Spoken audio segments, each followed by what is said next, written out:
Hi, this is Laura Moore, and I wanted to take a minute just to put my words with the slides so that those of you who didn't get a chance to see the presentation yesterday could watch it and sort of get a sense of what we talked about.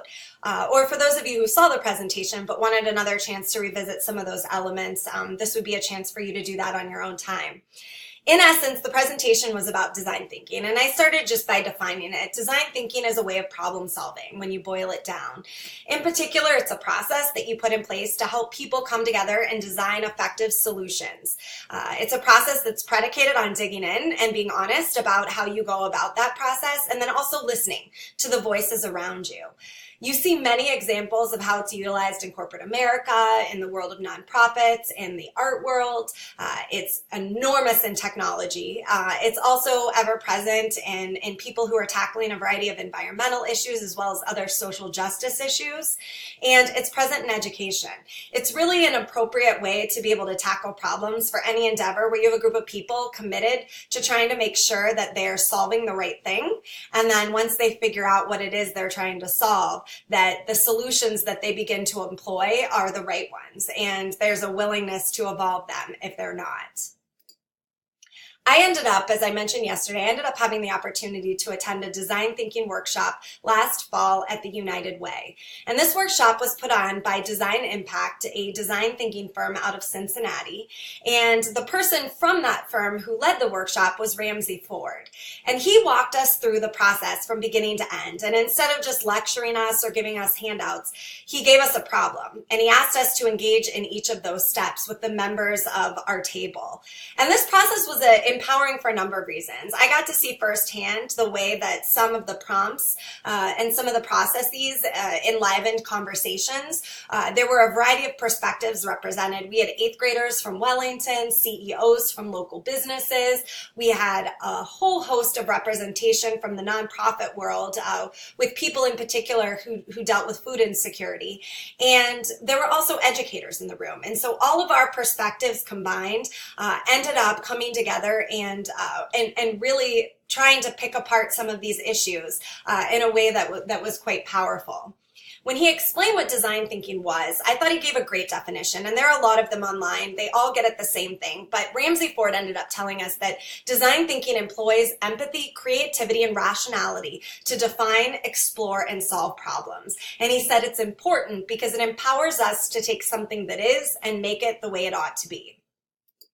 When Andrew asked me to explain design thinking at the staff meeting, I sat down and I immediately started making slides. And it was an outline that looked a lot like this. It was a little more detailed than this. But in essence, I had a slide that explained it. I had a slide that talked about the elements. I had a slide that talked about case studies, and I had a slide that talked about why. And I finished it, and I shared it, and I moved along. Like we all do, I had a number of things that I needed to do before the start of the school year, so I checked it off my list, and I kind of got on to some of those other items. But this presentation was bothering me. There was something about it that was just kind of had a voice in my mind kind of nagging me. And it didn't hit me until I was driving on Friday morning, really why that voice was nagging me.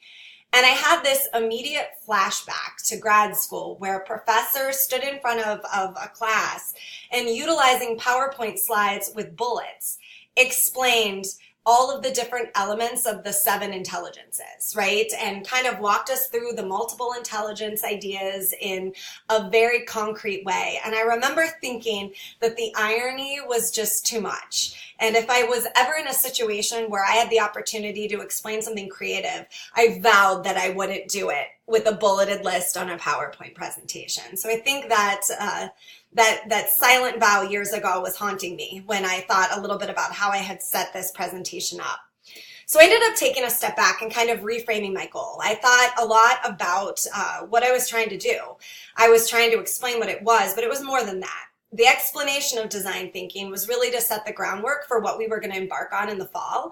And so if that's the case, then in addition to explaining what it is, I also need to make people feel a sense of inspiration for partaking in it. So there needs to be a sense of value that comes through in a way that I didn't think my presentation really accomplished.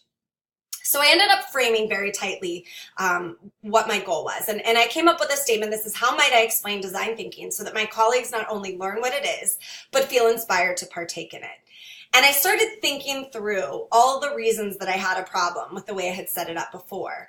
And I realized that all of the thinking that I was doing, all of the Post-it notes that I was filling out really stemmed from feedback that I heard my colleagues give to other presentations or about other presentations, feedback that I myself had given about presentations, feedback students had given about presentations, and I had all of these voices sort of in my head kind of informing me about each of those different elements. And so I filled Post-it note after Post-it note with ideas of things that were engaging, things that I thought were important for any endeavor where you're trying to both explain and inspire. And so I immediately looked back at my presentation and realized that I needed to scrap it, which is what I did. And I got online and I started digging, and I started first with videos because TED Talks are powerful, and finding a good TED Talk that captures the essence of an issue is like finding gold. And so I watched TED Talk after TED Talk, and then I searched videos on creativity, and I searched videos on thinking outside the box, and videos on change. And after spending an entire day sort of immersed in this, I ended up realizing that while I saw a lot of things that I liked, I didn't see anything that I thought was perfect. That there were a lot of different videos that had moments of brilliance, but I didn't have enough time in my presentation to be able to show some of the ones that that I found. And so I ended up really sort of, again, looking at my Post-it notes. What of these ideas, what of this level of feedback is really important? And I ended up realizing that it was the idea of why. People need to know why you're doing something. There are 1,000 ways to problem solve. So what is it about design thinking that lights people on fire? And so I took a step back and I started to look at that why in a way that I hadn't before. And I boiled it down to 4 things. The first is that it's creative, and a lot of things claim to be creative, but in my experience, this really is creative. That if you have a group of people willing to drop kind of the walls and you're given the space to imagine and the prompts to be able to do that, that it's really an opportunity to think in ways that you wouldn't otherwise think. And by thinking like that around other people, you're inspired to build on one another's concepts in really cool ways. And then the tangible element of it is just sort of a fun twist to be able to actually build things and imagine what that would look like and feel like. It's also empathic and inclusive. And as somebody who loves to hear perspectives and loves to listen to people and understand their experiences, and somebody who values the fact that we all are coming at life from different angles, I think it's important for us to bring those voices in the room. We have so many, just for the sake of time, so many situations in our lives where there's a limited number of people who gather together and they do the best that they can to come up with solutions, and they implement them and call it a day.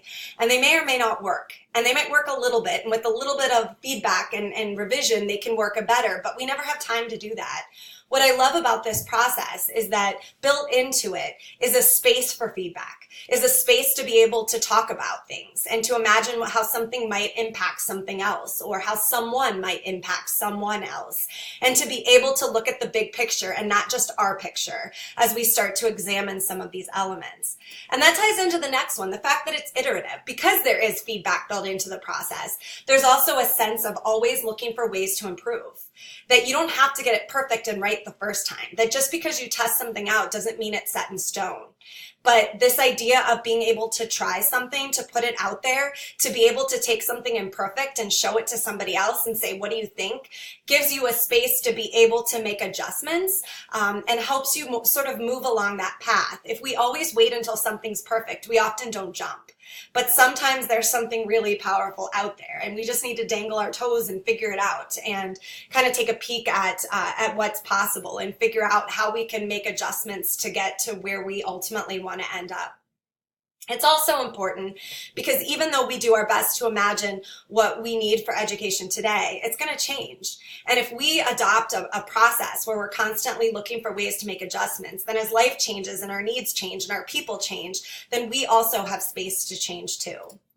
And then lastly, it's honest. I think we live in a society that's constantly trying to feign perfection. There's an expectation of that. And to admit a mistake is something that doesn't happen. But looking at mistakes honestly, or looking at downfalls honestly, or being able to be truthful about the way something is happening is important if you want to make a process or a place or a protocol as good as it can be. And so the honest element of that, the striving and the liberation of recognizing the fact that everything's not going to be perfect going in, and in fact it being imperfect is just one way to get closer to the perfection, I think is a really powerful element of the process. So here's a visual for the people who are visual. Daniel Paccioni shared this with us at the design thinking workshop that students and staff participated in last fall. And I like this graphic because of the circle. I like the fact that it's never ending, that I think in a lot of processes you have a beginning point and you have an end point, and then you move on to the next thing. Design thinking is predicated on constant feedback and constantly making it better. You start by identifying an issue, you empathize with the users and think a little bit about what they need, and you use that to be able to define even more precisely what it is you're trying to do.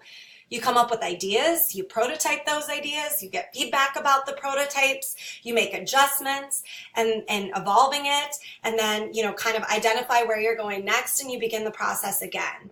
I'm not sure if anybody noticed, but as I went through this presentation, what I tried to do was model the process, and it's in a very watered down and simplistic way. But nevertheless, I embarked on each of those stages. I identified the issue that I was speaking at the end of a long day to a group of people who may or may not be interested in it, and I knew I had a very limited amount of time. But I also knew it was important to connect, that if we're going to engage in this together, then there needs to be some sort of connection to what we're doing. So I looked at what I did, and my initial iteration was not good. And so I thought about the feedback. I thought about the fact that if I'm going to explain a creative process in a linear way, there's something that's disconnected between that and my end goal. And so I started to empathize. And I might not have empathized in particular at this stage with people specifically about my presentation, but what I put together was so generic and so similar to 1,000 other presentations out there that the feedback I was empathizing with was relevant. And so I used that feedback to focus me, to define me. And I ended up utilizing the how might I STEM. How might I explain design thinking so that my colleagues not only learn what it is, but feel inspired to partake in it. And this how might I STEM, or how might we STEM, is predicated on this sense of possibility.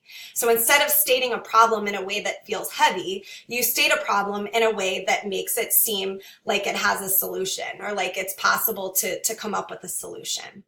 Then you come up with ideas, you pick a couple to test out, you test it out, and then you evolve it. And in my case, I came up with a bunch of ideas. I tested some of them out, and some were too long, some were not quite right. I ended up cutting things out here or there. And I presented it. And in the case of that I went through yesterday, I ended up having to present an adapted version that I was making up on my feet because I knew I didn't have time to go into the entire presentation. And at the end of that, I got feedback on it. There were several staff members who came up and said, I'm really sorry, but I had to leave a few minutes into your presentation and I didn't hear the end.